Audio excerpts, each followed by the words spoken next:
Este es sin duda uno de los casos más oscuros en la historia criminal de México. Pero a ver, más allá del horror puro y duro, lo que vamos a analizar aquí es cómo la corrupción y sobre todo la indiferencia social pueden crear un sistema. Un sistema que permite que algo tan terrible pase, y no por un día, sino por años. Y es que justo aquí, en esta frase, empieza todo. Piénsenlo, no fue un operativo policial, no fue un detective brillante que ató cabos, no, nada de eso. Todo este castillo de horror se vino abajo por una sola cosa. Una mujer, una víctima, tuvo el valor de escapar. Y eso, ya de entrada, nos grita algo muy fuerte. Las instituciones que debían proteger a la gente, pues simplemente estaban volteando para otro lado. Muy bien, para entender de verdad la magnitud de este crimen, tenemos que empezar por el final. Sí, por el final. Por ese momento en que la propia Tierra, literalmente, empezó a contar el secreto terrible que estaba guardando. Ok, imaginen la escena. Es enero de 1964. La policía llega a este lugar, el Rancho El Ángel, en Guanajuato. Pero ojo, llegan con una idea muy clara en la cabeza. Vamos a desmantelar un burdel clandestino. O sea, sí, algo ilegal, pero digamos que dentro de lo que ellos consideraban normal para su trabajo. La realidad es que no tenían ni la más remota idea de lo que estaban a punto de encontrar. 91. Esa fue la cifra final. 91 cuerpos. Y no solo eran mujeres, también había recién nacidos, incluso fetos. Lo que encontraron ahí no era un simple burdel. Era, para ponerlo en palabras claras, una fosa común industrializada. Era el final de una especie de línea de producción de horror. Ahora analicemos esto, porque es crucial para entender el caso. El clan de las González Valenzuela no era un grupo de criminales comunes y corrientes, no. Ellas operaban con la lógica fría y calculadora de una empresa, una verdadera maquinaria dedicada a la esclavitud en pleno siglo XX. Y aquí están las administradoras. Delfina, María de Jesús, Eva y María Luisa González Valenzuela. Ellas eran el cerebro de toda la operación. Hay que entenderlo bien. No eran simples proxenetas. Eran las directoras, las que manejaban cada detalle del negocio, desde conseguir, entre comillas, mercancía, hasta el desecho final. Y fíjense en cómo estaba estructurado su modelo de negocio. Es escalofriante por lo sistemático que era. Primero, el reclutamiento. ¿Cómo? Con engaños, prometiendo trabajo de sirvientas a chicas muy jóvenes de zonas rurales muy pobres. Una vez que caían en la trampa, venía el aislamiento forzado. Luego, el paso 3, quizá el más cruel, quebrarles la voluntad, anularlas. Para después, claro, pasar a la explotación comercial y finalmente, el desecho, como si fueran objetos. Y aquí viene la pregunta del millón, ¿no? ¿Cómo es posible que algo así funcionara por más de 10 años a la vista de todos? Bueno, pues la respuesta no está solo en la maldad o la astucia de estas mujeres, sino en el sistema, en todo el sistema que activamente las protegió. Es que, miren, esta red.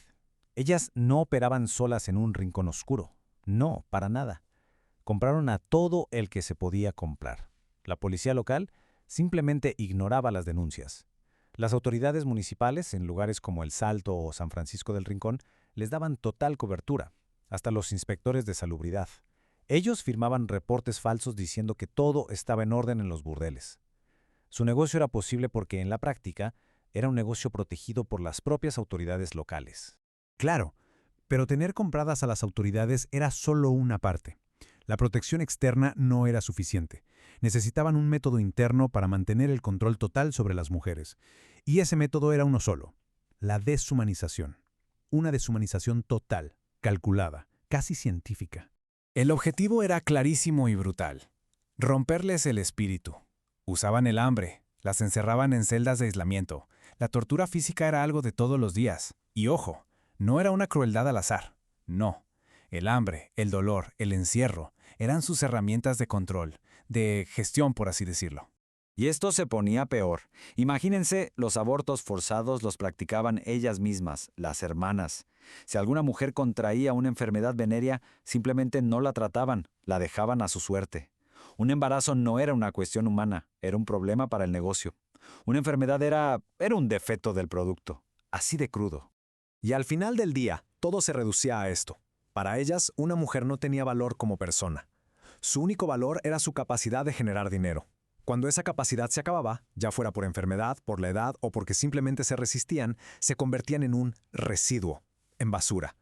Un desecho que había que eliminar. Así de simple y así de terrible. Bueno, una vez que esta empresa del horror es desmantelada, la historia entra en su última etapa. El juicio, las sentencias y también la forma en que la sociedad y la cultura procesaron algo tan brutal. ¿Qué pasó después? 40 años. Esa fue la sentencia que recibieron las hermanas. Para la época era la pena máxima que existía en México para los delitos que cometieron. Homicidio, secuestro, trata de personas, todo el paquete.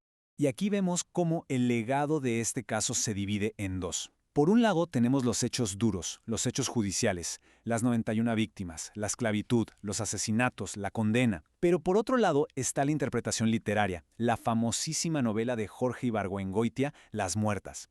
Él no solo cuenta el crimen, sino que lo usa para hacer una sátira increíble de la sociedad, de la apatía, de esa corrupción tan absurda que permitió que todo esto pasara.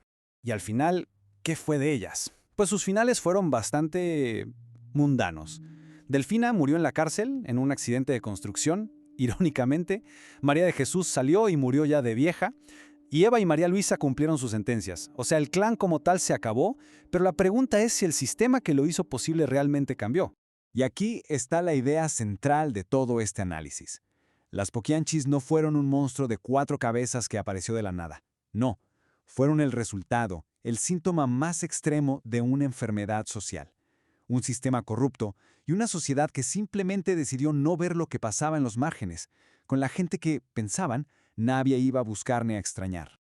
Porque esta historia no es solo algo que pasó hace décadas, es una advertencia, y nos deja con una pregunta que sigue flotando en el aire hasta hoy. ¿Qué horrores, qué injusticias, qué sistemas de explotación estamos normalizando en este preciso momento simplemente porque como sociedad elegimos no mirar?